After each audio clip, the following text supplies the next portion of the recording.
Hello दोस्तों, स्वागत है आपका ऑन पढ़ाई चैनल में। उत्तर प्रदेश पुलिस भर्ती का विज्ञापन आ चुका है 23 दिसंबर को, जिसमें कि पदों की संख्या है 60,244 पद आपको देखने को इसमें मिलेंगे। जो कि अगर बात करें यूआर कैटेगरी में तो आपको 24,102 पद मिलेंगे और ईडब्ल्यूएस में आपको 6,024 पद मिलेंगे, ओबीसी में 16,264 पद मिलेंगे और एससी में आपको 12,650 पद और एसटी में 1,204 पद मिलने वाले हैं। अगर बात करें आवेदन कब से शुरू होगा, तो ये आवेदन आपका शुरू होगा 27 दिसंबर से शुरू होने वाला है और 16 जनवरी तक ये आवेदन होगा। और शुल्क जमा करने की बात करें तो ये 28 जनवरी तक ये शुल्क जमा होगा और आप इसमें संशोधन भी 18 जनवरी तक ही कर पाएंगे। अगर बात करें एग्ज़ाम डेट की, जो कि आपको पहले बता दिया गया था, एग्ज़ाम डेट आपकी कब 11 फरवरी को बता दी गई है कि 11 फरवरी को आपका एग्ज़ाम लिया जाएगा। और इसका आवेदन शुल्क जो होगा वो 400 रुपये दिया गया है सबके लिए, यानी कि जनरल के लिए, ईडब्ल्यूएस, ओबीसी, एससी, एसटी सबके लिए 400 रुपये इसका जो आवेदन शुल्क है वो रखा गया है। एलिजिबिलिटी इसमें जो है वो 12th पास मांगा गया है। और एज की बात करें तो ओबीसी, एससी, एसटी इनके लिए 5 वर्ष की छूट दिया जाएगा और एज इसमें 18 वर्ष से 22 वर्ष की आयु मांगा है। इसमें जो ओबीसी, एससी और एसटी हैं उनको 5 वर्ष का छूट, यानी कि इसमें 5 ऐड कर देंगे, यानी 27 वर्ष तक के अभ्यर्थी इसकी परीक्षा दे सकते हैं। अगर महिलाओं की बात करें तो महिलाओं को वहीं पे 18 वर्ष से 25 वर्ष की आयु तक का मांगा गया है, यानी कि इसमें भी ओबीसी, एससी, एसटी को जोड़ के यानी कि 30 वर्ष तक की जो महिला अभ्यर्थी हैं उनको मौका मिलेगा। और आगे अगर बात करें तो इसमें हम बात कर लेते हैं लिखित परीक्षा जो होगी, वो लिखित परीक्षा 300 अंकों की होगी। 300 अंकों की होगी। समयावधि 2 घंटे होगी, जिसमें कि 4 विषय होंगे। एक तो आपका सामान्य ज्ञान होगा, एक सामान्य हिंदी, संख्यात्मक एवं मानसिक योग्यता और मानसिक अभिरुचि, बुद्धिलब्धि एवं तार्किक क्षमता, यानी कि आपका जीएस होने वाला है और हिंदी होने वाले है और मैथ और रीजनिंग होने वाली है ये आपके। और इसमें गलत उत्तर के लिए -5 ऋणात्मक अंक भी प्रदान किए जाएंगे, यानी कि निगेटिव मार्किंग इसमें है, वो भी 0.5 की माइनस मार्किंग है। ठीक, आगे बढ़ते हैं। अगर हम बात करते हैं इसके सिलेबस के बारे में या फिर इसकी प्रक्रिया के बारे में बात करते हैं, तो जो शारीरिक मानक मांगा गया है पुरुष अभ्यर्थियों के लिए, जो न्यूनतम ऊंचाई होगी वो 168 सेंटीमीटर होगी और वहीं पे अनुसूचित जनजातियों की जो होगी वो 160 सेंटीमीटर। अगर चेस्ट की बात करें तो वो 79 सेंटीमीटर बिना फुलाए, और फुलाने के बाद आपका 84 सेंटीमीटर होना चाहिए। वहीं पे एसटी के लिए 77 से 82 सेंटीमीटर। महिला की बात करें तो महिलाओं की हाइट 152 और एसटी की महिलाओं की 147 और वेट की बात करें तो वो 40 kg। अब बात करते हैं जो फिजिकल होगा वो इसमें वो 4.8 किलोमीटर 25 मिनट में दौड़ना पड़ेगा। महिलाओं को 2.4 किलोमीटर 14 मिनट में दौड़ना पड़ेगा। ये फिजिकल दक्षता जब मांगेगा तब वहाँ पे ये होगा। और अगर बात करें इसमें जो परीक्षा का सिलेबस होगा उसकी बात करें तो आपको बता दें कि उसमें जीएस और हिंदी, रीजनिंग और मैथ में क्या क्या पूछे जाएंगे उसकी बात करते हैं। तो आगे दिया गया है, 1 सेकेंड आप लोग वेट कीजिएगा, ये यहाँ पे है। तो सामान्य ज्ञान में आपका सामान्य विज्ञान रहेगा, भारत का इतिहास रहेगा, भारतीय संविधान रहेगा, अर्थव्यवस्था रहेगी आपकी, कृषि, वाणिज्य एवं व्यापार रहेगा, जनसंख्या, पर्यावरण, भारत का भूगोल रहेगा, विश्व भूगोल भी रहेगा, प्राकृतिक संसाधन, उत्तर प्रदेश स्पेशल रहेगा यानी यूपी स्पेशल भी रहेगा।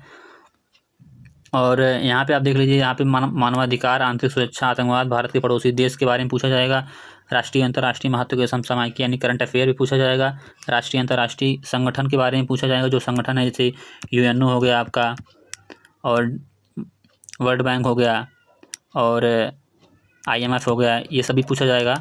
और साइबर क्राइम के बारे में पूछा जाएगा, जीएसटी के बारे में पूछा जाएगा, पुरस्कार जितने भी अवार्ड हैं उनके बारे में पूछा जाएगा, मुद्राएं पूछी जाएंगी, महत्वपूर्ण दिवस पूछे जाएंगे, अनुसंधान एवं खोज, पुस्तकें और सोशल मीडिया कम्युनिकेशन के बारे में पूछा जाएगा। ये सामान्य ज्ञान का आपका सिलेबस है। आगे बात करते हैं समान हिंदी के बारे में। समान हिंदी में आपका हिंदी और अन्य भारतीय भाषाएं होंगी। हिंदी व्याकरण का मौलिक ज्ञान होगा। हिंदी वर्णमाला भी होगी। तद्भव, तत्सम, पर्यायवाची, विलोम, अनेकार्थक शब्द, वाक्यांशों के लिए एक शब्द, समारूपी, भिन्नार्थक शब्द, अशुद्ध शब्द यानी वर्तनी भी पूछी जाएगी। और लिंग, वचन, कारक, सर्वनाम, विशेषण, क्रिया, काल, वाच्य, अव्यय, उपसर्ग, प्रत्यय, संधि, समास, विराम चिन्ह, मुहावरे, लोकोक्तियाँ, रस, छंद, अलंकार आदि। और अपठित बोध यानी कि अपठित गद्यांश भी आएगा आपका। प्रसिद्ध कवि यानी कि साहित्य भी पूछा जाएगा। और हिंदी भाषा में जो भी पुरस्कार दिए जाते हैं वो पूछा जाएगा। बात करते हैं मैथ की, तो मैथ में आपका सिंप्लीफिकेशन आएगा, डेसिमल संख्या पद्धति आएगा, सरलीकरण आएगा, डेसिमल एंड फ्रैक्शन आएगा, एचसीएम एलसीएफ आएगा, और रेशियो एंड प्रोपोर्शन आएगा। परसेंटेज आपका आएगा, प्रॉफिट लॉस, डिस्काउंट यानी छूट, एसआई और सीआई पूछा जाएगा। और पार्टनरशिप यानी भागीदारी, औसत, time and work, time and distance, और डीआई के भी सवाल आएंगे यानी कि usages of tables and graph, mensuration पूछा जाएगा, arithmetic computation and other analytical function पूछे जाएंगे। और मिसेलेनियस में भी बहुत थोड़े बहुत क्वेश्चन आपको मिलेंगे।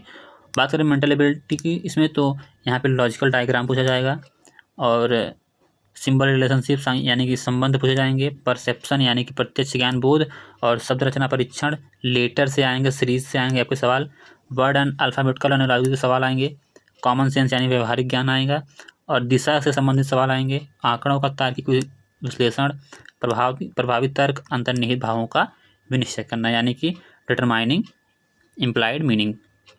बात करें अगर रीजनिंग की, तो रीजनिंग में आपका जो पूछा जाएगा वो पूछा जाएगा जनहित, निम्नलिखित के प्रति दृष्टिकोण, और कानून एवं शांति व्यवस्था, सांप्रदायिक सद्भावना, अपराध नियंत्रण, विधि का शासन, अनुकूलन की क्षमता, व्यावसायिक पुलिस प्रणाली, समकालीन पुलिस मुद्दे, कानून व्यवस्था, व्यवसाय के प्रति रुचि, मानसिक दृढ़ता, और सेंसिटिव टुवर्ड माइनॉरिटीज़ यानी कि जो अल्पसंख्यक होंगे उनके प्रति आपकी संवेदनशीलता, और जेंडर सेंसिटिविटी के बारे में पूछा जाएगा सवाल।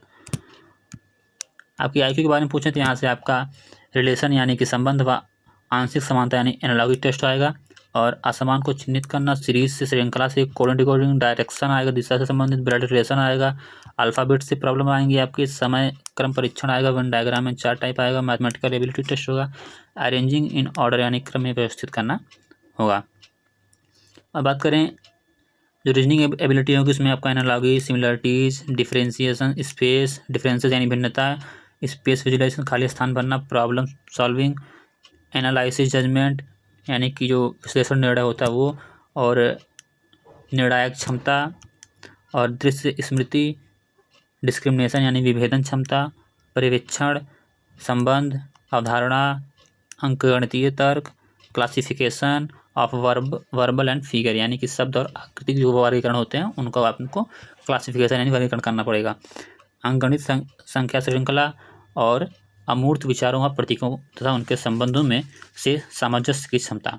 ये आपका हो गया यूपीपी यानी कि उत्तर प्रदेश पुलिस भर्ती में आपके आने वाला सिलेबस हो गया।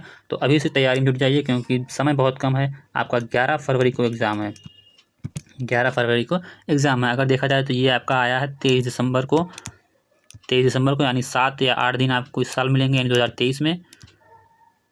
और इसके बाद अगर नेक्स्ट में देखें तो आपको 30 और 11 यानी कि आपको लगभग मिल जाएंगे उधर 41 दिन यानी कुल मिला जुला कर आपको 45 दिन मिल रहा है इसके लिए। तो आपको 45 दिन में अपनी पूरा सिलेबस आपको करना है, पूरा सिलेबस कवर करना है जिससे कि आप सफल हो पाएँ। Thank you very much. अगर जानकारी अच्छी लगी शेयर जरूर कीजिएगा और चैनल सब्सक्राइब जरूर कीजिएगा।